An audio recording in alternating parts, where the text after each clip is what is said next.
retraite, on va se faire bouffer. Il faut surtout pas compter sur la retraite de l'État qui est mis en place. Il va s'effondrer. Tout le monde investit dans l'immobilier et que là maintenant, d'un seul coup, tout le monde se rend compte que l'Iran, c'est peut-être un peu plus compliqué que prévu. Là, l'immobilier a chuté. Est-ce que ça montre pas aussi qu'en fait, il n'y a rien comme placement qui est sûr et certain? Du moment que tu attends une rentabilité, il n'y a pas de certitude. Et tout ce qui est certain ne rapporte pas. Bonjour à tous. Aujourd'hui, on reçoit Guillaume Chorao, un ami à moi et médecin urgentiste qui a récemment écrit son livre. Donc, je vous le conseille. En ces temps de canicule, ça peut vous sauver. Ça peut dépanner. Bon, ça parle pas tant de déshydratation, mais ça parle de pas mal de choses en rapport aux urgences. Quand faut y aller, quand faut pas y aller. En ce moment, il faut éviter d'y aller parce que je crois que les urgences Sont pleines. sont pleines et à niveau des climatisations, je crois que c'est pas trop ça. Donc, ça fait un peu polémique en ce moment. Voilà. Bon, je tiens à préciser que Guillaume m'a demandé si on avait la clim 3 fois avant de venir au podcast. J'avais peur de m'attraper un coup de chaleur avant d'arriver et de tomber sur le palier. Ok, donc aujourd'hui on va aborder différents sujets. Déjà on va essayer de lier un petit peu le monde de la médecine avec celui des finances parce que je sais qu'ils sont pas toujours meilleurs amis. C'est vrai qu'en médecine, niveau finance, on est un peu nul. On est vraiment très très nul, en tout cas sur nos premières années. Et c'est vrai que ça fait pas mal de temps que je te tiraille un peu pour que tu prennes mon dossier en main parce que c'est assez simple, c'est le néant quoi pour moi. Donc voilà. Comme beaucoup de clients quand ils m'appellent, comme je t'explique, si tu veux, moi les gens pensent si tu veux que quand ils m'appellent, il y a que des experts qui m'appellent ou quoi que ce soit. Pas du tout. Les 90% des personnes qui m'appellent sont comme toi, ça les intéresse pas déjà, mais ils savent qu'ils ne font pas bien et du coup on expliquera aussi un petit peu ce que tu peux faire de mieux aussi aujourd'hui, même si c'est pas le but premier de te faire le rendez-vous en live, mais J'aurais bien aimé sortir d'ici avec tous mes placements faits et qu'il n'y ait plus rien à faire jusqu'à la fin de ma vie, mais bon. Dès que ça cut, on s'en occupe. Ok, bon, ça va alors. Non, mais parce que c'est vrai que c'est très drôle parce que nous, en tant que médecins, en fait, on n'a jamais été éduqués au placement financier. Moi, la seule chose que je sais faire, heureusement, c'est mon métier, c'est de soigner des gens. Donc, que ça soit de la première année de médecine jusqu'à moi, là, où je suis en fin d'internat et je vais commencer, on va dire, la vraie vie active, même si je suis déjà dans la vie active depuis longtemps, mais tout ce qui est le placement d'argent, à aucun moment on y pense. Alors c'est vrai que des fois on se dit, bon, je commence à avoir un peu d'argent de côté, est-ce que j'achèterais pas un appartement? Mais je pense que c'est la chose la plus classique qu'on Ouais, puisse faire. clairement. Mais c'est vrai que tout le reste, pour moi, c'est le néant, quoi. Ok, on va en parler. Quand je vois aujourd'hui, alors pourquoi aussi je t'ai fait venir et je t'ai invité, parce que je t'ai dit plus de 60% de mes clients sont du corps médical ou paramédical, des médecins, des chirurgiens, des kinés, des podologues, des orthos, enfin dans le monde médical et paramédical. Et c'est tout le temps, et non pas souvent, tout le temps ce que tu viens de me dire, c'est-à-dire nous, c'est le néant. Moi, je sais, si toi, tu es urgentiste, sauver des vies en urgence, faire des diagnostics, le kiné, il sait remettre en place, mais tout ce qui est argent, C'est pas pour nous. voilà, ça les passionne pas. Et donc, on va essayer, parce que je pense qu'ils se font aussi un film. Comme nous, on se fait un film de la médecine, genre, oh là là, Ah, j'ai c'est peur, je vais à possible. l'hôpital, il y a des blues, je vais être piqué, je vais voir du sang. Je pense que c'est vrai. Je pense que nous, on se fait le film de il faut avoir beaucoup d'argent pour commencer à en placer. Voilà. Comme quoi, C'est c'est deux mondes qui n'ont rien à voir, qui se mélangent et qui au final sont peut-être complémentaires. En tout cas, on va essayer de simplifier tout ça, vulgariser et arrêter tous ces codes. Donc aujourd'hui, tu nous reçois avec ta belle blouse personnalisée. Petite blouse customisée que vous Magnifique. pourrez retrouver à la House Clinic si jamais vous vous baladez là-dedans. Avec la pub, on est bon. Mais ouais, petite blouse, je sais pas, je trouvais que c'était sympa de faire un petit clin d'œil. Et moi, j'ai fait tomber la chemise sous 40 degrés. Je me suis dit Voilà. qu'on allait partir en polo pour un petit peu détendre l'atmosphère aussi, hein, de l'aspect finance. Mais du coup, pour commencer, moi, la question que j'aimerais te poser, c'est qu'est-ce que j'aurais pu faire dès ma première année de médecine? Bon, après, ta première année de médecine, c'est un peu compliqué parce que je gagnais vraiment pas un euro. Parce que là, on commence à gagner un petit peu d'argent quand on fait des études en médecine à partir de la quatrième année. Ok. Donc, ça veut dire de la première 2, 3, c'est vraiment juste universitaire pur. On n'a que des cours, quelques petits passages à l'hôpital, mais on n'est pas du tout payé parce que c'est vraiment du stage pur, on va dire. Mhm. Et puis, à partir de la quatrième année, on commence à gagner un petit peu d'argent. Ok. On gagne 3 euros de l'heure. Ouais, c'est Ok. pas énorme, mais Garde-les, les place pas encore. mais bon, au bout du coup, sur le mois, on prend entre 200, 300 euros par mois à peu près. Ok. À ce niveau-là, honnêtement, je vais pas te mentir, il faut que tu les gardes parce que c'est bien d'investir, mais je dis toujours, il faut quand même vivre. Donc à 200-300 euros par mois là-dessus, je vais pas te conseiller si tu veux, parce que tu n'as pas de quoi encore, 300 euros par mois, peu importe où tu es en France, tu n'as pas vraiment de quoi si tu es en logement étudiant ou autre, tu n'as pas encore de quoi vraiment bien subvenir à tes besoins. Donc, c'est pas le moment, quand tu as 300-400 € par mois, d'aller investir ou mettre de côté. Vis. Et c'est déjà assez dur toutes tes études, je pense, et Exactement. toutes les heures que vous passez auprès des patients. Donc, c'est trop tôt si tu n'as que 300 ou 400 € par mois. C'est pas le moment déjà, Ok, alors, pour être franc. quatrième année, donc on avait dit donc 4, 5, 6. Septième année, début de l'internat, on est sur un SMIC. Donc ça veut dire qu'on est sur une tranche allez, de 1 600 à 1 800 €, peut-être 2 000 €. J'ai jamais les chiffres précis. Il faut savoir Non, que notre fiche de paye, il y a 40 000 trucs qui sont écrits. On a l'impression qu'ils font exprès de pas savoir pourquoi on est payé je autant suis ou bien pas d'accord. assez. Ouais. Enfin, donc du coup, mais alors je pense que la plupart de mes collègues ne savent pas lire leur fiche de paye. Du coup, bon, on est à peu près Ma entre femme 1000. non plus, pour le. Donc on est plusieurs. Et donc entre 1 600 et 2 000. Et en plus, si on fait des gardes, on tourne aller entre 2 000 et 2 500. Ok. Donc Là, là, ça commence à être intéressant, non? exactement. Là, tu veux, on peut commencer à mettre de côté, investir. Il faut aussi comprendre qu'il y a épargner et il y a investir.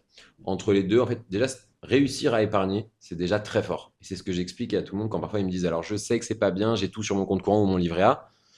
Je leur dis, c'est déjà mieux, il faut toujours voir chaque étape, que celui qui dépense tout, tu as déjà réussi à le mettre de côté. Après, il y a où est-ce que tu l'as mis de côté. C'est sûr que si tu le mets de côté sur un livret A ou un LDD, bon, l'inflation aujourd'hui est supérieure au taux des livrets A. Pour te la faire simple, en gros, ton livret A aujourd'hui, il est à 1,5%, donc il Ok. rapporte 1,5, alors que le coût de la vie aujourd'hui, l'inflation, elle est à 2,5, 2,6. Et donc, je perds de l'argent. Tu perds 1% de pouvoir d'achat en le laissant dessus. Donc, c'est déjà une première étape, mais ensuite, on va pouvoir le placer de manière un peu plus intelligente, intéressante pour venir t'augmenter tes revenus. Déjà, passer l'inflation, c'est le minimum, hein, pour que tu gagnes de l'argent quand même, c'est le but. Et petit à petit, voir si tu veux ce qu'on peut faire. Donc, on va déjà dans un premier temps, si tu as entre 1 600 et on prend large 2 500, c'est ce que tu m'as dit après, Ouais, max. max, et alors, on va calculer déjà tout d'abord ta capacité d'épargne. Parce que chaque profil est différent. Si, bon, toi, tu habites seul, mais si tu habites chez tes parents, tu habites seul.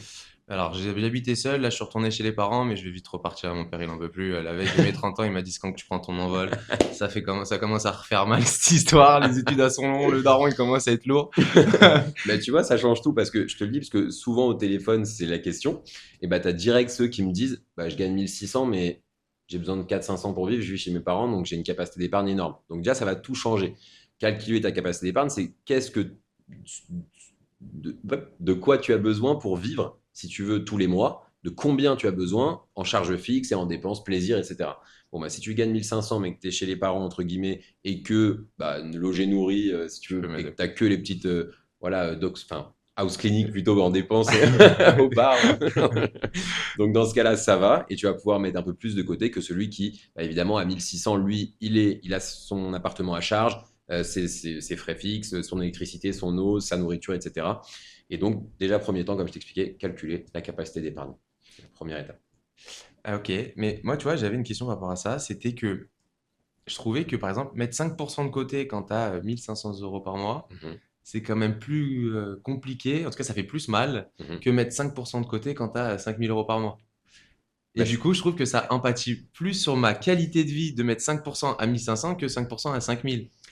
Donc, ça veut dire que tes charges fixes sont un peu trop hautes par rapport à tes 1 500. Mais en soi, 5% de 1 500 ou 5% de 2 500, c'est censé te toucher de la même manière. C'est pour ça qu'on dit souvent, Ok.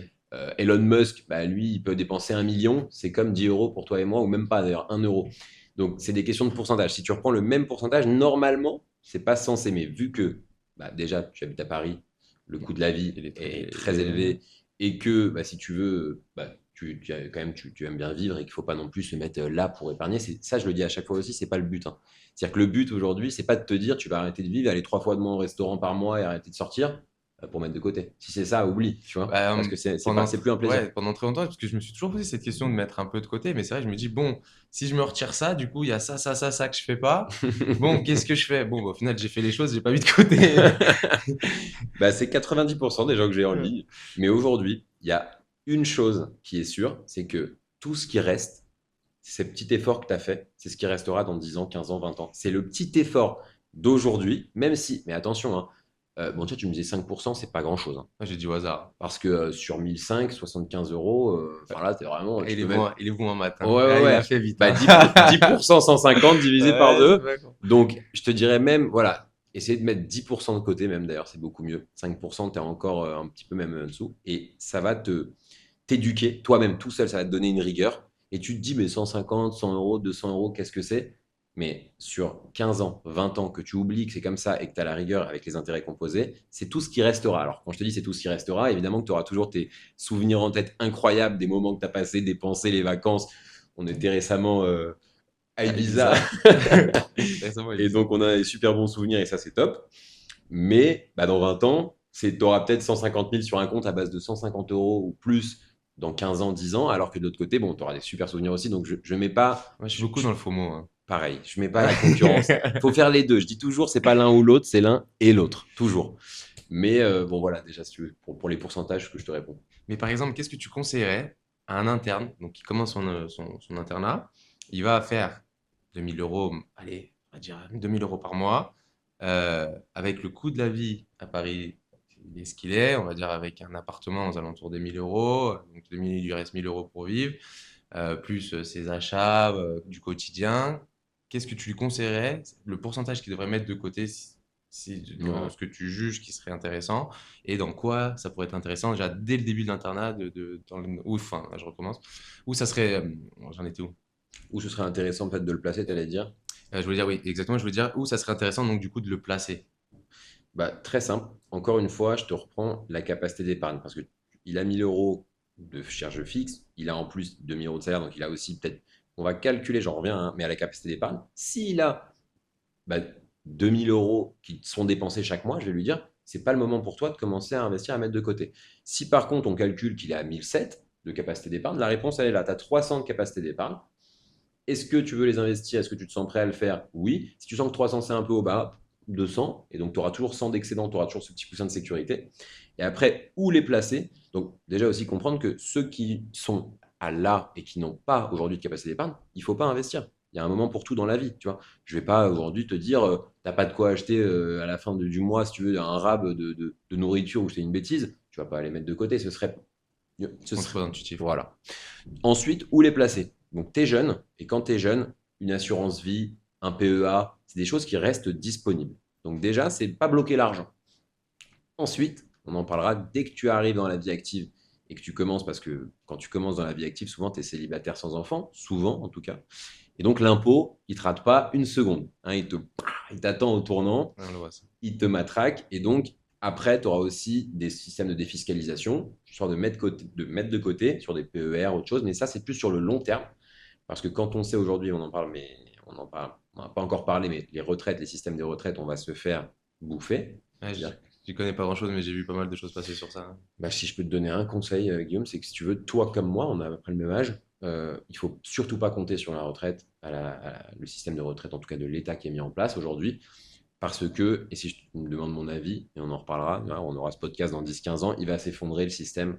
Il va pas tenir jusqu'à. Parce que nous, on a encore plus de 30 ans, on est à la retraite, tu vois. Ah, même moi, en tant que médecin, je crois, de base, c'était prévu pour 70. Là, je crois que j'ai pour les 85. Je sais même pas si je serai vivant, je Donc, peux tu arrêter de travailler.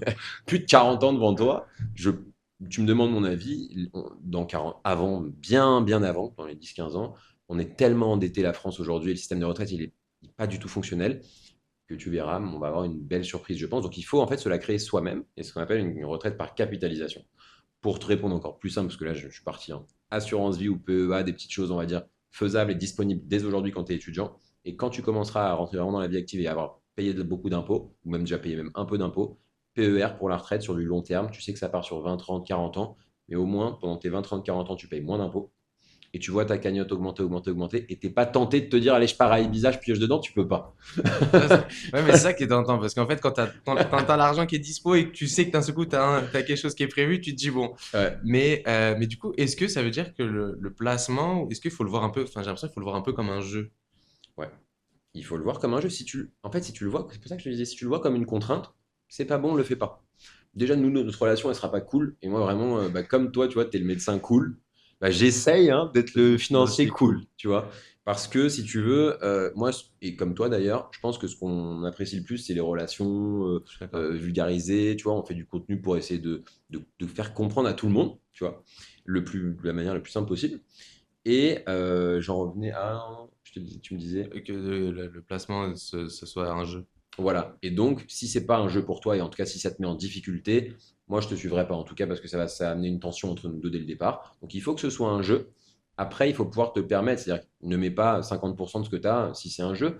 Et attention aussi, il faut que ce soit un jeu, mais maîtrisé. Sécurisé. Exactement. Tu vois, tu as des profils, et c'est pour ça qu'à chaque fois que je réponds aux clients, je leur dis déjà, et c'est bien ça qu'il faut comprendre, en tout cas avec moi, on ne fera pas tout ce qui est crypto, tout ce qui est private equity startup. On peut le faire, je le fais pour certains gros clients, mais ils me font une décharge parce que c'est des profils très risqués. Moi, 90% du temps, je demande aux clients dès le départ, dans les premières questions, est-ce que tu as un profil prudent, équilibré ou dynamique? Moi, je baisse la tête et prends-toi un mur. Mais tu vois, pour la petite anecdote, j'avais fait un petit peu dans la crypto. Bon, bah, j'ai pas Comment il beaucoup traite? gagné, quoi. C'est sûr que j'ai pas beaucoup gagné. Il y a eu ce qu'on appelait à un moment les NFT. Ah, oh là là. Oh là là, mais non, Combien tu as ouais, il perdu là? faut être conseillé. Non, pas énorme, parce que j'avais pas énorme à mettre, heureusement, parce que sinon, là, ça serait complicado. Mais enfin, Ouais. j'aurais eu beaucoup, je pense que j'aurais perdu beaucoup. Bah, j'ai énormément de clients. Alors, d'ailleurs, un de mes plus gros clients, et je pense qu'il se reconnaîtra, a mis beaucoup d'argent donc, là-dessus et me dit, est-ce que on peut s'éclater avec 100 000 dans les cryptos? Je lui dis, pas du tout.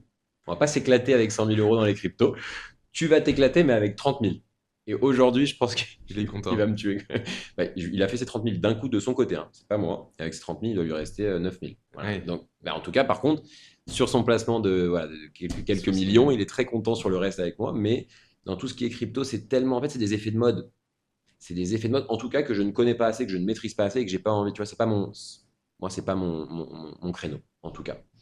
Donc, déjà, toi, si je devais te demander, parce que tu m'as dit, OK, tête dans le mur et je fonce, mais prudent, équilibré ou dynamique, toi, déjà, Guillaume, comment tu te définirais? Euh, Pas très prudent, quoi. À l'inverse de mon métier, pas prudent. Je suis quelqu'un qui, en fait, n'a pas trop peur de perdre d'argent. OK. Heureusement, encore une fois, j'en ai pas eu énormément dans ma vie, parce que sinon j'aurais tout perdu. Mais non, non, et en fait je suis quelqu'un qui, enfin aussi, je vais pas me mentir, je sais que là, j'arrive vers un métier qui va quand même me permettre de vivre de manière très satisfaisante.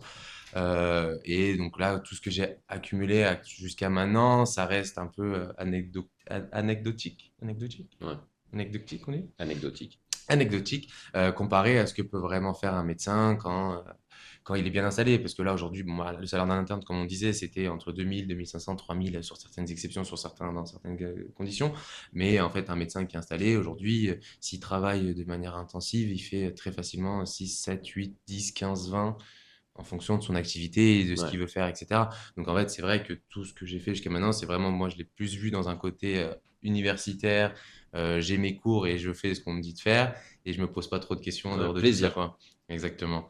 Mais c'est vrai que j'aurais bien aimé, en fait, moi, dès le début de mon internat, en fait, être un peu plus accompagné pour qu'on me dise, OK, Guillaume, je sais que tu es comme ça, mais recule un peu, réfléchis, mets peut-être 100 euros, 200 euros de côté, quelque chose que j'aurais pu largement Ouais, faire. Et, euh, et tu vois, avoir un peu un enseignement. Ok, la médecine, c'est très bien. Il faut être bon en médecine, il faut être bon dans ton métier, mais il n'y a pas que ça dans la vie.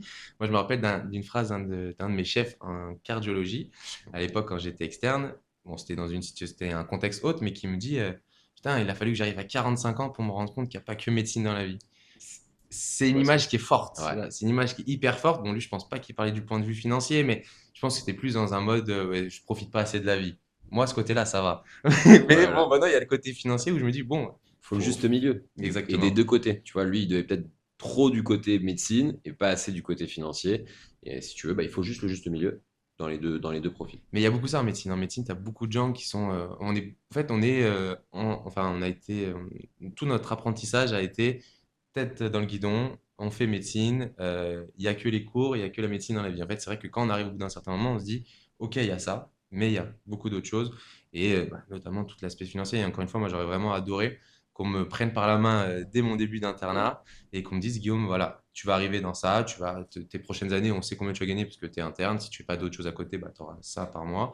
Et bah, ce qui peut être intéressant, c'est que tu viennes de mettre 100 euros sur ça ou tu essayes de mettre 100 euros de côté parce que ça te permettra d'avoir un apprentissage sur aussi bah, la gestion de son argent. Ouais, Et c'est vrai que là, bah, j'arrive à la fin de mon année, je me dis, bon, c'est pas trop tard, mais il faut quand même se réveiller, quoi. ouais, c'est clair.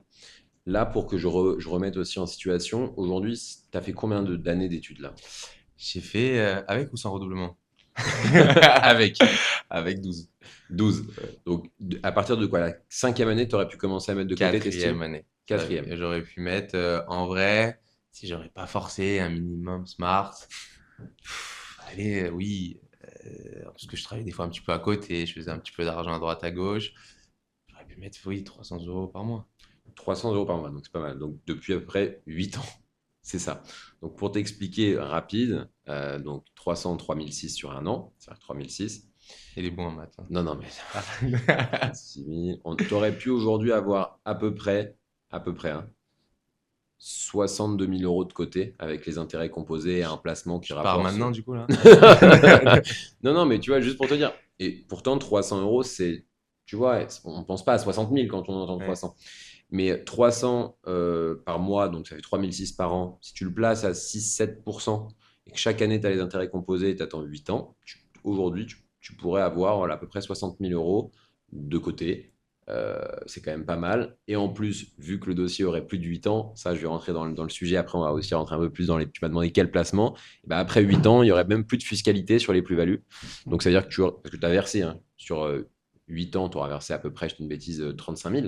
Mais tes 35 000 sur 8 ans bien placés, ils peuvent doubler. Donc, c'est pour ça que je te dis, on est à peu près aux alentours des 60 000. Et donc, toi, sur les 25 000 d'intérêts que tu aurais gagné, que je t'aurais fait gagner avec tes placements, etc., parce que tu as versé 35, mais tu as 60, et ben, tu n'aurais même plus la flat tax sur les plus-values. Tu n'aurais plus que le petit prélèvement sociaux. Donc, tu aurais vraiment gagné beaucoup. Enfin, ça aurait été super intéressant. Juste, je te juge pas. Ouais, Je veux pas oui. t'écœurer, hein, Alors, déjà qu'il fait chaud, je perds de l'argent. Enfin, tu perds pas d'argent, juste voilà. Mais après, tes 60 000 €, ils sont sûrement partis. dans le kiff. Voilà. Enfin, Et, ouais, ouais. et donc, c'est très important de kiffer. Et donc, voilà, on va pas remettre ça en cause. Mais en tout cas, voilà, je le dis pour aussi tous les jeunes qui nous écoutent et puis les étudiants, en début d'activité, il y a trop de tabous, ou en tout cas de fausses pensées enfin, qui disent, tu vois, qu'il faut être super riche pour Ouais. venir me contacter ou mettre de l'argent de côté ou investir avec un CGP, un conseiller financier, un Mais conseiller en gestion de c'est patrimoine. vraiment une pensée qu'on a. Enfin, je pense que, tu vois, conseiller en patrimoine, etc. En Ouais. fait, le mot Non, il patrimoine, fait peur, il je suis fait d'accord. penser à un château. Je suis C'est-à-dire d'accord. que tu vas pas voir un conseiller en patrimoine si tu as un appartement. Pour toi, c'est pas patrimoine. Pour moi, Mais enfin, moi, quand je voyais alors, ça, c'était vraiment. en tout cas, ma niche, moi je l'ai toujours dit, et c'est ça que je veux pas être snob, etc. Aujourd'hui, j'ai beaucoup de clients, mais des clients comme nous, des clients, si tu veux, qui se font, qui sont jeunes, qui sont en devenir. Et j'ai, allez, seulement 5 à 10% de mes clients qui sont des grandes fortunes. Donc je fais de la gestion de fortune pour 5 à 10% de mes clients. Mais honnêtement, bah, et désolé pour mes gros clients, hein, ne m'en voulez pas. Et d'ailleurs, je crois qu'ils ne regardent même pas le podcast, ils n'ont pas le temps. Mais en tout cas, je préfère ma relation avec mes clients, si tu veux, plus. On connaît les mêmes galères. Hein. Faut pas que vous croyez qu'on est derrière la caméra, qu'on est. Enfin voilà, si tu veux, on est tous La même dans la chose. même boucle et on se bat. Et si tu veux, on essaie de se faire. Donc toi, de la même manière que tu me disais tout à l'heure, tu vas bientôt arriver à des salaires très confortables grâce à tes 12 ans d'études amplement mérités, si C'était tu long. veux, très long. Et donc, comme voilà, si tu veux, on se bat tous les jours. Si tu veux, c'est pas simple, on n'a rien sans rien, quoi. Non, non, c'est sûr. Mais du coup, moi, enfin, est-ce qu'on appelle pareil quelqu'un qui a un patrimoine, enfin, est-ce que gestionnaire de patrimoine pour grosse fortune ou Mhm, fortune mhm, modérée, on va dire, mhm. c'est le même nom pour les deux? Alors non, si tu veux, pour les très très grandes fortunes, tu as des family office. Donc des family office, comme son nom l'indique, ça gère des grandes familles. Des familles très fortunées. Tu ne peux pas avoir un family office si tu n'as pas 5 millions au minimum à Ok. gérer. Après, tu as la gestion privée, gestion de fortune. Donc tu peux gérer voilà, les millionnaires, multimillionnaires ou même des gens entre 500 000 et 1 million. Et puis le gestionnaire de patrimoine, le CGP, il peut vraiment aller d'un ticket de 10 000 € à 1 million d'euros. Et donc, ça peut parler à tout le monde. Et après, en dessous, tu as, et je leur mets à chaque fois des taquets, ils me détestent, je suis désolé, mais le conseiller bancaire qui lui va te vendre les produits de la banque. Et c'est ça qui me rend dingue, et c'est pour ça que j'essaie à chaque fois de faire de l'éducation financière, c'est que 99% des Français Mais ne toi, parlent qu'à leur et je conseiller suis le premier. bancaire. Enfin, je suis le premier. Je suis quasiment pareil. Ouais. Et bon, c'est vrai que j'essaye toujours, tu sais, de m'ouvrir un peu l'esprit, de regarder un peu autour de moi tout ce qui se fait. Mais c'est vrai que pendant très longtemps, le seul, Interlocuteur. le seul interlocuteur que j'ai eu, c'était mon conseiller bancaire. Et c'est vrai qu'à un moment, je me suis dit, il y a quand même une manque de cohérence. Enfin, il m'a fait faire mettre de l'argent dans un Mhm. livret. Et j'ai commencé à voir que l'inflation était au-dessus. Mais moi, je comprenais pas ce que c'était l'inflation. Mais je me disais, il y a un pourcentage qui est quand même supérieur à l'autre. Est-ce que je suis pas en train de perdre de l'argent? Mais en En, fait, si. en fait, si tu veux, c'est très simple. Ils arrivent et leur responsable de la banque, c'est quoi le but de la banque? gagner de C'est de l'argent. gagner de l'argent. C'est un business et les gens l'oublient trop souvent. La banque, c'est une entreprise, c'est un business comme les autres, il faut gagner de l'argent. Donc le directeur de l'agence, hein, qui a reçu ses ordres, lui, du directeur régional, qui lui a reçu ses ordres du CEO, etc. Bon, c'est que des ordres qui arrivent à ton conseiller bancaire. Et ton conseiller bancaire, on lui dit, écoute, tu es à 2300 par mois, je dis une bêtise. Si tu veux gagner 2450 et avoir ton 150 de variable, il faut que tu me fasses ce mois-ci. C'est comme ça. Hein. Ouverture de 30 livrets A, ouverture de 20 LDD, livret développement durable, ouverture de 3 PEL, ouverture d'une assurance vie. C'est ça. Mais eux, ils te les ouvrent, tu ne sais, ils t'expliquent rien, juste ils te disent qu'il faut l'ouvrir. Mm. Une fois qu'il est ouvert, lui, il a eu son variable. Bon, bah, en tout cas, je ne mets pas tout le monde dans le même panier. Il y a des bons conseillers bancaires, je vous le dis, parce que. Mais désolé, vous devez le savoir aussi, c'est 80% aujourd'hui des conseillers bancaires, c'est ce que je viens de décrire. Ok. Ah non, mais moi j'ai Il y a vécu peut-être ça, donc 20% d'élite, mais franchement, les 80 autres, c'est ça. Voilà. Toi, tu as reçu des conseils pertinents de ton conseiller bancaire, dis-moi honnêtement. non, non, Ça se trouve. enfin, c'était des choses livret A, je sais plus quelle autre chose, mais dans tous les cas, leur façon était au-dessus, donc En gros, ce qu'il faut que tu comprennes, et que j'ai tout le préféré monde. kiffer, hein. Bah, t'as bien raison. Kiff plutôt qu'un livret A. Non, non, non, mais en fait, le livret A et les LDD, ce genre de livret bancaire, c'est des épargnes de précaution. Donc, c'est là pour. C'est instantané. Donc, en fait, ça doit être là si jamais tu as besoin demain d'argent, après-demain d'argent, dans l'urgence. Donc, c'est épargne de précaution en général. Et d'ailleurs, je le dis pour toi, comme tous les médecins, comme tout le corps médical, il faut laisser à peu près 3 mois de survie dessus. Donc, tu gagnes 2005, ça te suffit d'avoir 7500 de côté sur ton livret A. Je vois tout le monde, moi, au plafond, qui ouvre ensuite un LDD au plafond. Donc, ils ont 70 000 euros sur ces livrets qui sont en dessous de l'inflation. Ouais, Et, c'est et dommage. pour eux, tout va bien. Et parfois, d'ailleurs, je les appelle et tout, on fait le visio, on se rend. Non, je peux pas faire le pas. J'ai trop peur. Donc, en fait, t'as pas peur de perdre 1% par an tranquille. Mais je te jure, hein, parce qu'en en fait, il y a tout ce fantasme aussi derrière qui fait peur. Oui, mais je vois très bien Et cette je veux que tu me mentalité. l'expliques, ça. Parce Ouais, que. parce que je pense qu'il y a vraiment une mentalité de mettre l'argent un peu partout, c'est prendre le risque de le perdre de partout. Et en fait, je pense que, parce que je le vois dans Ouais, mon entourage, je le vois, que ce soit médical, enfin mon entourage médical ou même mon entourage autre, on n'a pas été éduqué à cette chose-là. Donc en fait, pour nous, la rentrée d'argent, pendant très longtemps, elle se fait que sur ton salaire. Et le reste, c'est juste, il faut que tu mettes à un endroit pour pas le perdre. Mais ouais, pas forcément l'enrichir. ouais. Et le seul, enfin en tout cas le moyen d'enrichissement qui est le plus connu, c'est l'appartement ou Ouais, les mots, ouais, ouais. l'IMO quoi. Et du coup, les gens n'ont pas peur d'acheter quelque chose parce qu'en fait c'est matériel. Ils savent que ok c'est valorisé par la société, ça vaut tant. Donc si je l'achète, bah, c'est dans les murs, j'ai l'argent. Et en plus si ça prend de la valeur parce que la ville grossit, etc. Bon bah tant mieux. Mais ce mécanisme de réflexion il est assez simple. Donc en fait tout le monde a confiance en ce mécanisme. Et je pense que le fait de se dire bah je vais mettre un peu en bourse, un peu dans ces choses-là c'est quelque chose où, comme c'est pas matériel, on n'arrive pas à y avoir accès Ouais. pour le commun des mortels, médicalement parlant, Non, mais ça fait peur, tu vois. Et je pense que nous, les médecins, en tout cas les jeunes médecins, pendant très longtemps, on est noyés comme tout le monde et en fait, on y réfléchit très peu quoi, à cette chose-là, quoi. C'est vraiment c'est super intéressant ce que tu viens de dire parce que même moi, je t'écoutais, je me suis dit, bah, même moi, parce qu'on dit souvent les cordonniers sont pas les mieux chaussés, j'ai commencé par acheter un appartement. Tu vois, je vais pas mentir. Mhm. Avant même, aujourd'hui, je fais des assurances vie, je fais mes placements moi-même et c'est ce que je dis aussi à mes clients, mais c'est vrai que j'ai commencé par psychologie. Et très Mhm. vite, par contre, j'ai vu les résultats des deux, etc. Et j'ai compris qu'il fallait déjà pas mettre tout dans l'un ou tout dans l'autre. Mhm. C'est pas, les deux sont bons, hein. Mais si tu veux que il y a énormément de gestion à faire de l'immobilier. On a plein d'amis en commun dont moi également, mais toi, on a une tonne qui font de l'immobilier. Il faut savoir que c'est beaucoup de boulot. Ouais. L'immobilier, tu as les taxes foncières, tu as les Et, locataires, tu as les travaux, tu as les et tu sais meubles. que pour la petite histoire, moi je suis d'origine portugaise, alors c'est pas un cliché, mais toute ma famille est très forte dans le bâtiment. Enfin, pas moi en tout cas, moi je suis vraiment une brique. Tu devrais, tu as des bons plans. Une Ouais, brique, oh le jeu de mots. Mais, mais pour le coup, non, non, j'ai vraiment beaucoup de gens dans ma famille qui sont hyper bons. Mon père, par exemple, il est dans l'automobile, mais tu le mets dans une maison, il connaît tout. C'est-à-dire que quand il faisait appeler à des plombiers, à des maçons, etc., c'est lui, il est en train de leur dire qu'est-ce que vous êtes en train de faire, c'est pas Ouais, comme ça qu'on fait les choses. Il est tellement fort que forcément, acheter un appartement, et même s'il y a un pépin et tout, déjà, il sait faire. ouais. Et il aura pas, enfin, les coûts qui vont succéder vont être tellement minimes que ça va être forcément rentable pour lui. Moi, si j'achète un appartement et que je mets une location, il va y avoir tellement de galères derrière que si lui, il n'est pas derrière, je vais perdre de l'argent. Et quand j'en discute avec lui, il n'est pas d'accord avec ces choses-là. Et donc, en fait, pendant très longtemps, j'étais dans le mindset de, en fait, si je veux placer de l'argent, il faut que j'achète un appartement. Et en fait, je commence à avoir une mentalité qui est complètement à l'opposé de la sienne. Et, euh, et donc, ouais, donc pour la petite histoire, donc tout ce qui est appartement, etc. Donc, moi, on m'a beaucoup éduqué à dès que tu as un peu d'argent, il va falloir acheter un appartement, faire de la location, etc. Ce qui est une bonne mentalité. Ouais, Mais en réalité, quand tu regardes toutes les possibilités qui existent, dès 300 euros, comme on discutait, ouais, tu peux voilà, déjà faire des choses c'est ça. intéressantes. Et en fait, ça, par exemple, mon éducation, j'ai pas eu ça dans mon éducation. Tu vois. Bah, tu as déjà eu beaucoup en tout cas, parce que si ton père, dès que tu es jeune, il te dit qu'il faut que tu achètes et que tu construis et que tu mettes en location, déjà, c'est déjà une bonne partie de la bonne éducation en tout cas. J'ai beaucoup de gens en ligne qui n'ont même pas cette partie-là où, si tu veux, où les parents leur poussent à investir, donc c'est déjà bien. Ensuite, ce qu'il faut aussi voir, c'est il y a souvent des gens qui se disent c'est opposé. Mais en investissant tous les mois de côté, en mettant sur une épargne, et c'est ce que j'explique à une assurance vie, bah, au bout de 5 ans, tu vas avoir ta banque. Parce que tous les gens qui m'appellent veulent acheter et je les encourage à acheter. Hein, il faut devenir propriétaire, c'est toujours mieux que louer, vous avez un actif, c'est bien, tu vois, je vais dans ce sens. Mais quand tu arrives, déjà comme tu dis, avec 300 euros, tu fais quelque chose déjà, mais tu n'achètes pas un appart avec 300 euros.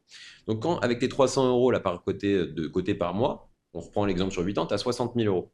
Bah, au lieu d'aller voir ta banque et dire ensuite, je vais mettre 60 000 d'apport et te déshabiller de tous tes actifs, tu te mets à nu dans la banque et après, derrière, bah, tu n'as plus rien. Quoi. Et bah, tu peux dire, par exemple, je vais mettre 20 000 d'apport et mon assurance vie où il reste 40 000, je vais la nantir. Ça veut dire quoi la nantir? C'est je vous la donne, je vous la mets comme garantie, la banque. Comme ça, en plus, ils aiment les garanties, les banques, pour te prêter de l'argent et acheter, ils veulent des Ouais, garanties. c'est ça. Donc, ça va être une garantie supplémentaire pour eux, pour te permettre de te prêter plus. Et si jamais, je te le souhaite pas, mais tu as un défaut de paiement sur le remboursement du crédit, eh ben, ils ont le droit, parce que tu as signé le nantissement, de prendre ton assurance vie. Tu as le droit de signer, mais ça, c'est juste si tu signes le nantissement à ta banque. Ok. Donc, en fait, les assurances vie sont des outils, des instruments, ce qu'on appelle de levier, pour investir dans l'immobilier. Donc, ça va tous dans le même sens, en fait. Parce que si tu vas voir ta banque, tu as zéro de côté. Ok, bon, toi, t'es médecin, c'est différent. Tu as 12 ans d'études, dès que tu as le CDI, bon, Et ils ils viennent ont du mal à te comprendre les banques. draguer. Hein. Tu sais que les banques, il y a pas longtemps, je suis parti pour commencer à discuter d'un prêt, etc., pour un achat immobilier. Ils n'arrivent pas à comprendre Ah que mon bon? salaire actuel n'a rien à voir à ce que je vais avoir l'année prochaine et ce que je vais avoir dans 5 ans. Ils n'arrivent pas à comprendre. C'est Mais hyper compliqué à négocier. Et c'est quand même assez lunaire. C'est qu'en plus, nos salaires, ils sont connus, ils sont sur Internet. Tu tapes le salaire d'un médecin à telle année, tu as presque une fiche salariale. S'il est dans le public, il y a tout qui est écrit. Et s'il est dans le privé, il y a tout qui est explosé. Donc, rappelle-moi exactement ce que tu veux faire, toi.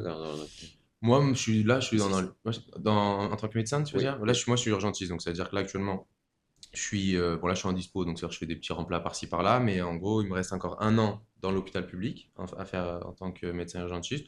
Après, j'ai une grosse formation de réanimation, donc je peux un peu alterner entre le monde de la réanimation et le monde des urgences et le monde du SAMU. Bon, en gros, je vais être à peu près là-dedans. Mais la médecine, j'aime beaucoup, mais je vais y mettre 70% de mon temps, 80%. Après, à côté, j'aimerais bien avoir d'autres activités, faire d'autres choses. Donc, ça va être à peu près ça ce que je vais faire. Ok, carrément, écrire des livres, Ouais, écrire des faire livres des sur films, certaines occasions. Non, chanter mais des... par contre, je voulais revenir sur un truc que je Ouais. trouvais ça hyper. Enfin, je trouve que c'est un peu particulier, mais là, j'ai l'impression que les gens pensent beaucoup que l'immobilier, c'est quelque chose qui est sûr et certain. Donc, on a vu plus ou moins que non en fonction de si on s'y connaît ou pas dans le C'est bien, bâtiment. mais c'est pas sûr et certain. Quand on voit, là, par exemple, la situation qui s'est passée à Dubaï, ou qui était une ville, on va dire presque parfaite, tout le monde investissait dans l'immobilier, et que là, maintenant, d'un seul coup, tout le monde se rend compte que l'Iran, bah, c'est peut-être un peu plus compliqué que prévu. Ouais. Là, l'immobilier a chuté. Est-ce que ça montre pas aussi qu'en fait, il n'y a rien comme placement qui est sûr et certain? Tu as raison. Un placement, en fait, du moment que tu attends une rentabilité, il n'y a pas de certitude. Et tout ce qui est certain ne rapporte pas. Hein, il faut être franc.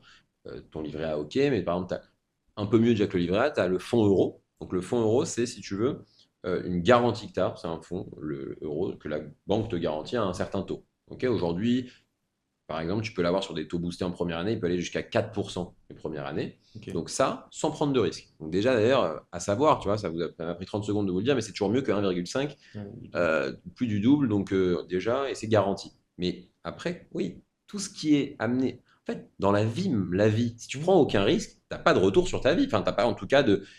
Aujourd'hui, qui a... Alors, tu as les grands coups de chance, et d'ailleurs, il ne faut pas non plus enlever la... Il y a le pourcentage, voilà, chance, etc. Mais le reste, ça se provoque, ça va se chercher, tu prends des risques, tu crées l'opportunité. Ouais. Moi, d'ailleurs, pour nous deux, même d'ailleurs, aujourd'hui, je me, tu me parles il y a encore 2 ans, jamais de ma vie, je pensais faire des podcasts ou être derrière la caméra, si tu veux, pour parler de mon métier qui fait chier 90% de notre audience. Enfin, si tu veux, désolé, mais Ouais, moi, quand je parler remarque tes chiffres, vidéos, je trouve ça finance, intéressant, mais bah, c'est c'est vrai que parce que gentil, je tant suis mieux. arrivé peut-être aussi au moment où c'est pile le moment où je commence vraiment à réfléchir à ces choses-là, et c'est vrai que donc, du coup, ça me captive énormément. Mais oui, je pense que globalement, il y a plein de gens qui regardent mes vidéos, ils s'en foutent, et les tiennes aussi, sûrement. Mais bon, pour revenir à ta question, c'est vraiment ce que tu disais. Pas de risque, bah, pas de certitude. En tout cas, risque, il n'y a pas de certitude. Donc, si tu veux vraiment des rendements, tu n'as pas de certitude. Par contre, tu as ce qu'on appelle des barrières de protection. En fait, si tu regardes, et ça, c'est vraiment ce qu'il faut comprendre, c'est qu'aujourd'hui, ceux qui perdent en bourse, c'est ceux qui sont malheureusement le moins éduqués financièrement. Je te donne un exemple très simple. Entre 2000 et 2010, ok, il y a eu 2007, la crise des subprimes.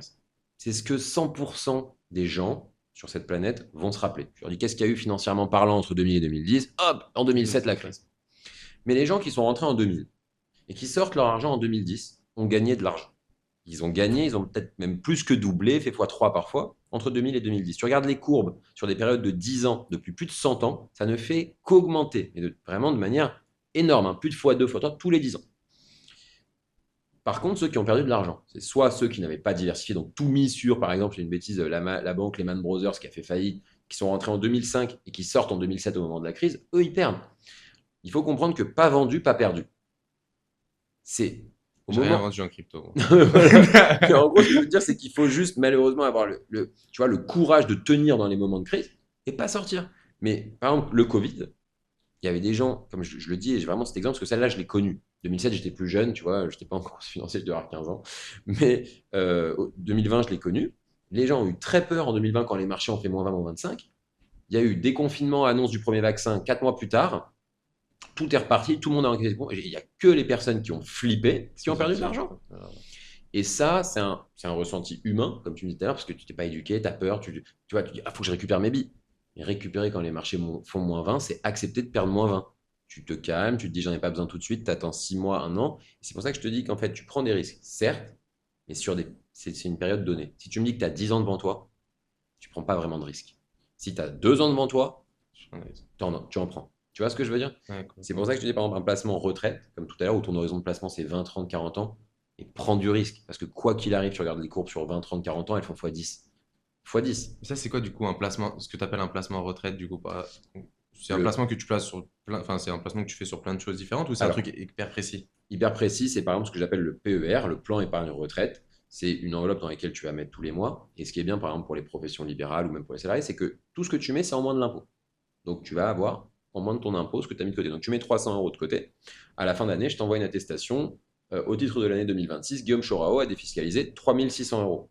Donc, quand tu reçois ton avis d'impôt, il y a marqué, je dis une bêtise, 50 000 de revenus imposables là-dessus, moins 3600 au titre du PER, plan épargne retraite. Donc, tu es imposé sur 46 400. C'est bon.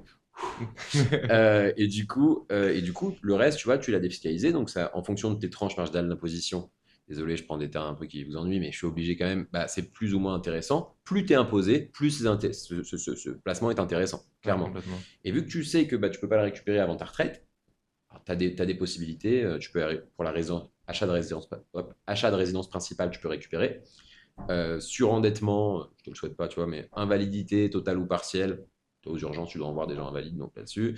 Si jamais un jour tu es au chômage, tu demandes l'expiration de tes droits chômage, donc genre l'avance sur chômage, tu peux récupérer. Et si tu es libéral et que tu fais une liquidation judiciaire de ton activité libérale, malheureusement, tu peux récupérer également. Donc il y a des clauses, tu vois, mais sinon c'est pour la Mais retraite. du coup, là, enfin, pourquoi tout le monde ne fait pas ça? Parce que du coup, si j'y comprends bien, c'est tu diminues ton impôt, tu récupères forcément cet argent pour ta retraite si tu n'en as pas besoin avant et que tout se passe bien. Qu'est-ce qui fait que les gens ne fassent pas ça automatiquement, surtout dans la situation actuelle? Il y a deux choses. La première, il n'y a pas beaucoup de monde qui veut bloquer son argent pendant 30 ans, déjà. La deuxième, c'est qu'à la fin, tu as une fiscalité dessus. Mais ce qu'ils ne savent pas, c'est que déjà, le plus important quand tu crées ta vie, c'est de décaler cet impôt à dans 30 ans. Parce que c'est maintenant que tu vas créer ta richesse, donc c'est mieux de ne pas le payer pendant 30 ans et de voir plus tard, parce que plus tard, le but, c'est que tu sois déjà riche grâce à tes placements. Mais autre chose aussi, c'est que à la fin, il y a plein de manières de l'éviter, cette fiscalité. Donc en fait, c'est une fausse idée, parce que si tu le récupères, une bêtise, à la fin, tu as 250 000 euros de côté dans 30 ans pour ta retraite. Et bah, tes 250 000 euros, si tu dis, bah, par exemple, moi, je pense que je vais vivre 20 ans, tu pars à la retraite à 65, je dis une bêtise, bon, toi, c'est jeune pour toi, mais imaginons. 65, tu dis, je vais vivre jusqu'à 85, je prends sur 20 ans, tu vois. Bah, tu divises 250 000 sur 20 ans, comme ça te prend pas, ça t'explose pas au niveau de l'imposition sur la fiscalité, et tu allèges ta fiscalité à la sortie, en récupérant de manière fractionnée. Si tu récupères 250 000 d'un coup une année, bah, si tu vas payer plus, donc c'est moins intelligent, quoi. Et si je vis plus que ce que j'avais prévu? C'est toi qui décides. En fait, ça qui est bien, c'est qu'en C'est fait, moi qui décide de vivre. non, mais ce qui est bien, c'est qu'avec le PER, vu que c'est par capitalisation, c'est privé, c'est toi qui décides. Tu peux récupérer tout le premier jour de ta retraite, tu peux récupérer en viager jusqu'à ta mort, et donc là-dessus, le reste ira à tes ayants droit si tu laisses, s'il y en a encore un peu plus dessus. Tu peux récupérer un peu en capital, un peu en rente, tu peux récupérer comme tu veux. C'est toi qui décides de ton argent. Ok. Et du coup, donc tout à l'heure, on avait discuté donc je suis en début de première année de médecine, je gagne rien, donc voilà, tout ce que j'ai, il faut que je le garde. Ouais. Après, donc 300 euros, 4, 5, 6. Et après, on a dit, donc je suis interne, voilà ce qu'on avait discuté avec les 1500, 2000, 2500. Maintenant, tu es jeune libéral. Ouais. Tu commences du coup, jeune libéral, faut pas que je dise conneries non plus, mais bon, c'est hyper variable, mais ça dépend le nombre de remplacements Ouais. qu'ils vont faire, etc. Mais je pense que ça peut très facilement être entre 5 et allez, 15 grosses fourchettes larges. Euh, Tu conseillerais de mettre combien en pourcentage de côté sur quelqu'un, sachant que là, globalement, il a de quoi faire, il peut vivre amplement. Ouais. Alors, spoiler alerte, comme je te dis, quand je te disais qu'il y avait 60% du corps médical que je suis, dans ces 60%, il y a 50% de libéral. Donc moi, je suis spécialisé sur les professions libérales. Déjà, quand je te disais spoiler alerte, c'est que 5 à 15 000, c'est le brut. Et le brut, dans le médical, tu as énormément, quand tu es libéral, énormément de charges. Donc, voilà, disons, un kiné gagne 12 000 bruts par mois de chiffre d'affaires, il lui reste 6 000, 50%. Donc, tout ce qu'on entend en chiffre d'affaires en profession libérale, il faut se dire qu'il prend réellement 50% du brut. Donc, entre la retraite, la CARMF, leur caisse de retraite, l'impôt, l'URSSAF, ça va très vite, et les charges fixes. Donc, mais voilà, qu'est-ce que je leur conseille, vu que c'est ce que 80% du temps, les médicaux, je suis avec eux en ligne, de faire les deux. Une partie PER pour défiscaliser tout le long de leur carrière parce qu'ils vont se faire matraquer plus que les salariés au niveau des revenus sur leurs impôts. Et comme ça, ils préparent leur retraite parce que les caisses de retraite des médicaux, c'est les plus sévères. Déjà qu'elles ne sont pas bonnes en France, mais les médicaux, paramédicaux, c'est les pires. Médecins, kiné, podologue, infirmiers libéraux, c'est la Carpinco. Médecin, c'est la CARMF. Tu as la carte ACDSF pour les sages-femmes, tu as la carte FIDAN, t'as tout ça pour les dentistes. Enfin, tu vas récupérer, il faut le savoir, 25% seulement, donc un quart, de tes 25 meilleures années de cotisation. Donc déjà, même si tu bosses 40 ans, ça va être sur 25 ans le calcul qu'ils vont faire de cotisation. Et sur tout ce que tu as cotisé, ils vont te rendre qu'un quart. C'est-à-dire, pour te la faire simple, si tu as été habitué à gagner 5 000 toute ta vie net, tu auras 1 300.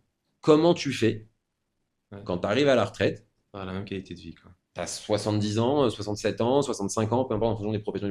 Et on te dit, tu avais 5 000 toute ta vie, tu as 60 ans, tu n'es pas petit, bah, tu passes à 1 300. Et tu fais comment? Et c'est la réalité. Hein.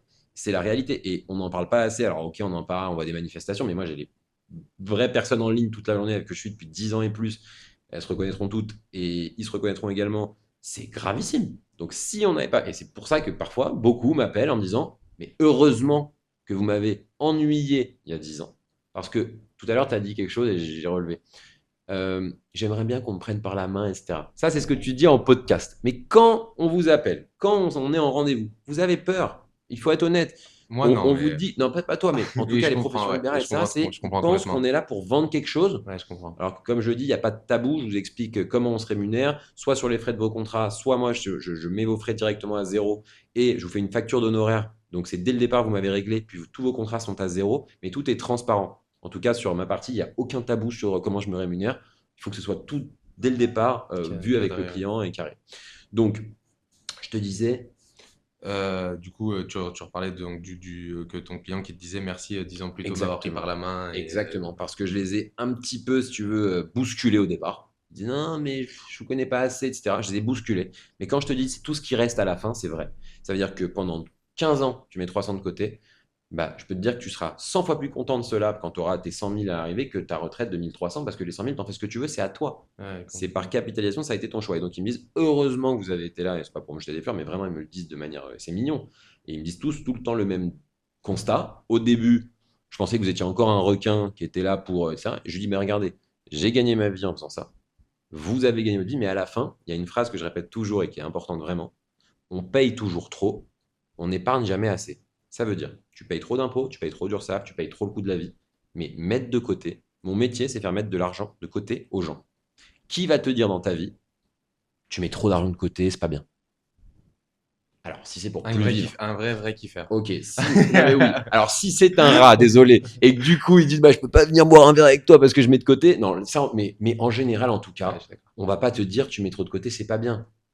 Tu vois, c'est sain de mettre de côté. Quand c'est pas dans l'excès, tout Bien dans sûr. l'excès est mauvais, mais Tout et d'un donc côté ou de l'autre, il faut exactement. toujours être au milieu, Trop quoi. dépensier, c'est pas bon. Et Trop, être trop, honnête, c'est vrai. trop ras, c'est pas bon non Ouais, c'est plus. clair. Et vivre avec ça. Mais le juste milieu. Et honnêtement, il faut démystifier toute la partie CGP, conseiller financier. Comment, appelez-moi d'ailleurs comme vous voulez. Moi, ce que je dis, c'est que je suis pas mes clients, c'est pas des clients. La plupart, c'est des amis et je veux cette relation avec mes clients. Mais je pense qu'il est là le problème c'est le gestionnaire de patrimoine et le nom est trop fort pour en Exactement. fait en fait c'est une réalité. Il y a gestion de patrimoine, mais Ouais. en fait dans la pensée c'est trop impactant et en fait il faudrait un truc beaucoup plus friendly en Et effet je suis grave d'accord. pour en fait bah non je vais juste t'aider à économiser de l'argent. Et en fait Exactement. économiser de l'argent c'est pas joli non plus tu vois. Je vais Tu vois, trouver, bah, tu sais il quoi? faudrait que tu trouves un nouveau Et nom à ton métier. bah chiche, vous allez le voir. Donnez-moi 3 semaines et on va changer ça. Et je vais, en tout cas, sur mes réseaux, sur Mais mes je pages, pense que ça peut être super intéressant. je vais communiquer sur un autre nom parce que à chaque fois, je le dis dans tous les contenus que je fais, je déteste le mot de conseiller gestion de patrimoine. Ça fait poussiéreux, ça fait snob.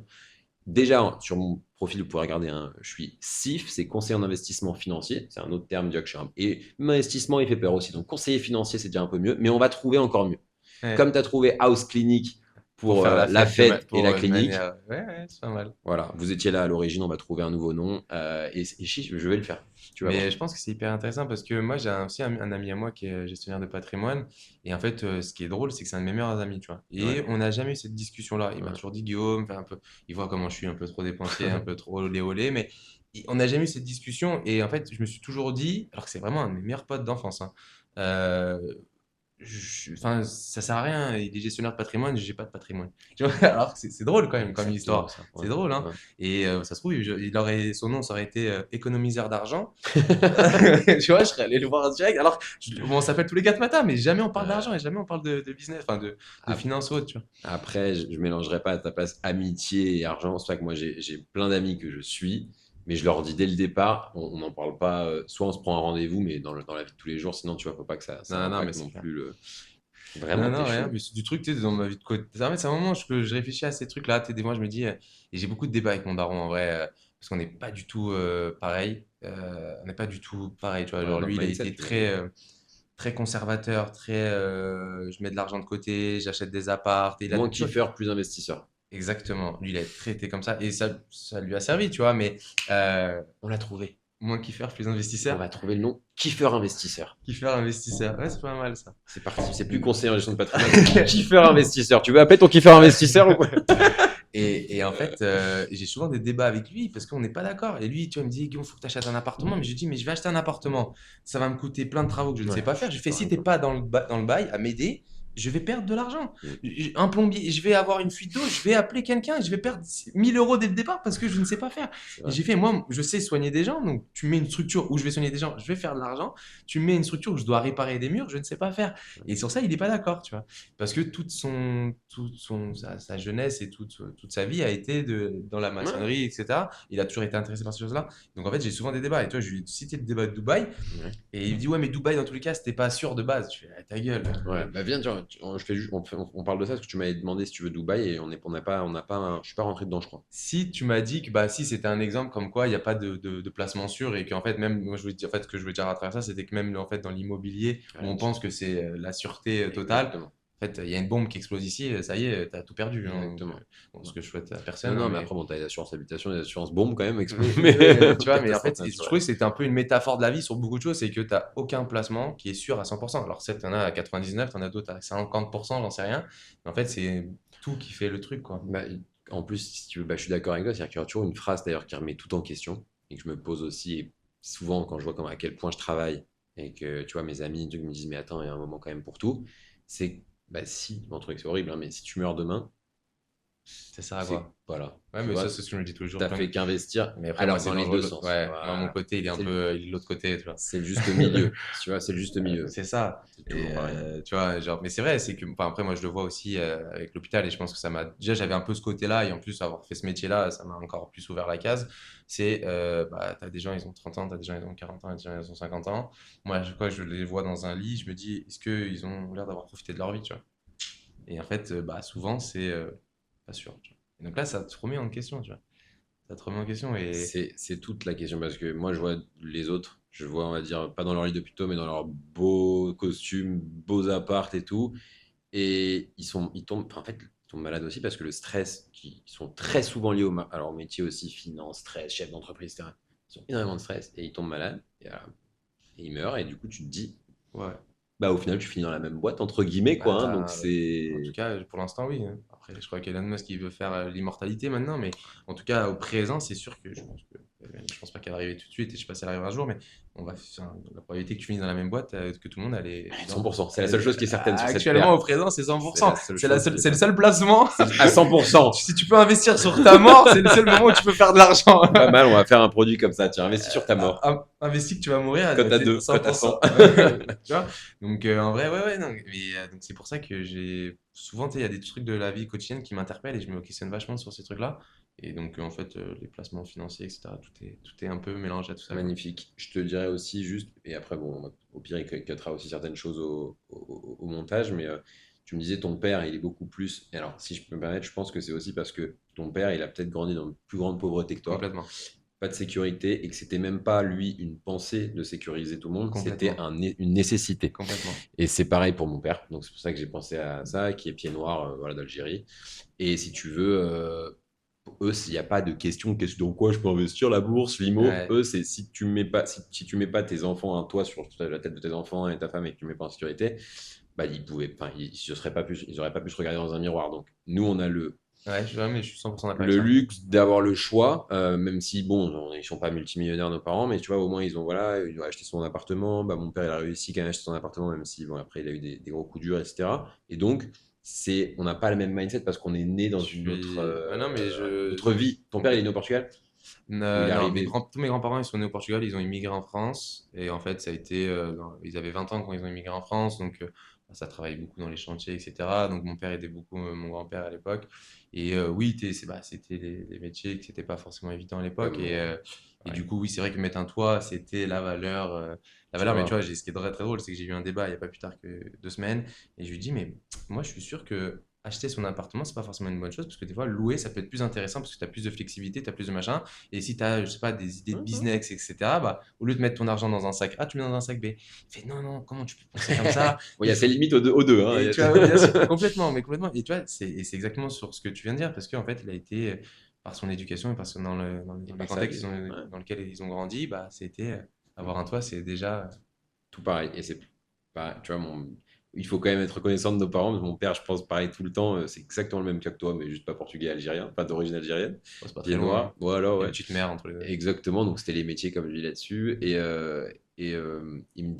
est toujours, il me dit toujours pour chaque chose, et c'est bien, c'est des valeurs qui sont inculquées, mais pour chaque chose, dis merci, sois Ouais, la reconnaissant, gratitude. remercie le bon Dieu et réalise tout ce que tu as déjà. J'aime beaucoup ce truc-là. Et si tu veux, c'est très bien. Pour moi, c'est les meilleures valeurs. Donc, Et au-delà de. j'aime beaucoup le mot gratitude parce qu'en fait, t'es content de ce que tu as au présent et t'es pas encore en train d'attendre le million de Toujours. plus de l'année Exactement. prochaine parce que ça se trouve, tu l'auras même pas ton année prochaine. Exactement. Et ce mot-là, il est hyper fort et c'est drôle parce que quand c'était vu à Ibiza, bah, tu sais, avec tout le groupe qu'on avait, etc., à un moment, j'étais un peu def et j'étais là sur le truc et je dis, putain, je suis trop content, tout va bien, tu vois. Genre là, je suis avec mes potes, on est en Ouais, train de kiffer, machin. ouais, Et là, je les attrape tous, je dis, mais soyez contents, là, on est trop bien, il fait beau, on est à Ibiza, machin, là. clairement.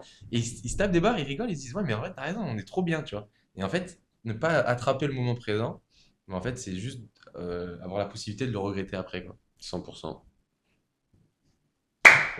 Ah, il a fait un beau bruit celui-là en plus. Ouais. Bon, et ben on va finir là-dessus, sur ces belles paroles. Ça m'a fait super plaisir. Je remets ton livre ici. Urgence ou pas urgence. Guillaume Chorao, médecin urgentiste, disponible partout dans toutes les librairies, à la Fnac. À la Fnac, dans toutes les Fnac. Voilà, donc je vous le mets en grand. Et le montage, tu essaieras de me le mettre en huge, en énorme, ce livre. Voilà. Bah, c'était un plaisir, c'était hyper cool. Et puis, Pareil. mieux vaut tard que jamais, commencer à s'intéresser à comment Exactement. économiser de l'argent. Exactement. Kiffeur investisseur, économiseur Kiffer d'argent. investisseur. C'est fait. C'est trop cool. Allez, nickel. Merci. Merci On à est bon. toi.